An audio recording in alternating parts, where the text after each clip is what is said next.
সংসদে উত্থাপিত আকারে সন্ত্রাস বিরোধী সংশোধন বিল 2026 অবিলম্বে বিবেচনার জন্য গ্রহণ করা হোক। যারা এই প্রস্তাবের পক্ষে আছেন তারা হাঁ বলুন। ৮ এপ্রিল ২০২৬ জাতীয় সংসদে আওয়ামী লীগের কার্যক্রম নিষিদ্ধের আইন পাশ হওয়ার মাত্র ৪ দিন পর হঠাৎই শুরু হয় একটি সুসংগঠিত সমন্বিত অপতথ্যের ঝড়। ভারতীয় পোর্টাল নর্থ ইস্ট নিউজের পাতায় একের পর এক আর্টিকেল, লেখক এনায়েত কবির। শিরোনামগুলো একই সুরে বাজে।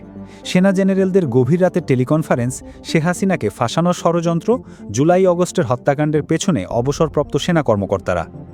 ৮ পর্বের এই সিরিজে কোনো প্রমাণ নেই, শুধু অস্পষ্ট উচ্চপদস্থ সূত্র।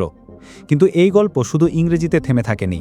একই লেখা বাংলায় অনুবাদ করে ছড়িয়ে দেওয়া হয় দিনপত্র.ইনে, তারপর ছড়িয়ে পড়ে রোকেয়া প্রাচীর ফেসবুক পেজ, আজকের কণ্ঠ, দোয়েল কণ্ঠ, নবনীতা চৌধুরীর ইউটিউব শো এবং আরও কয়েক ডজন আওয়ামী লীগের পন্থী অ্যাক্টিভিস্টের পেজে।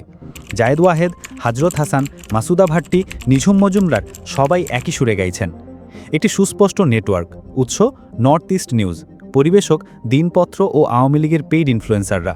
লক্ষ্য একটাই, জুলাই গণঅভ্যুত্থানকে বিতর্কিত করা, ছাত্র জনতার রক্তে লেখা ইতিহাসকে মুছে ফেলে সেনাবাহিনীকে দায়ী করা, শেখ হাসিনাকে নিরপরাধ ভিকটিম বানানো, আর সেনাবাহিনী ও ডিজিএফআই নিয়ে জনগণের মধ্যে সন্দেহ তৈরি করা।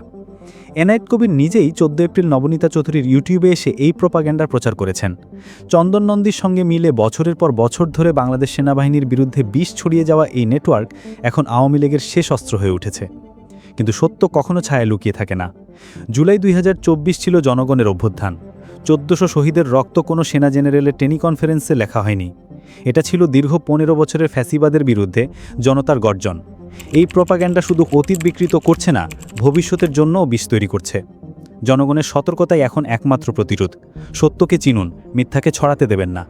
আওয়ামী লীগের ব্যর্থতাকে জনগণের উপর চাপিয়ে দেওয়ার জন্য একের পর এক মিথ্যা ও বানোয়াট গল্প তৈরি হচ্ছে। শুধু মনে রাখতে হবে, ১৪০০ শহীদের বিনিময়ে জুলাইয়ের গণ অভ্যুত্থান শুধু অতীতের ঘটনা নয়, এটা এখনও চলমান লড়াই।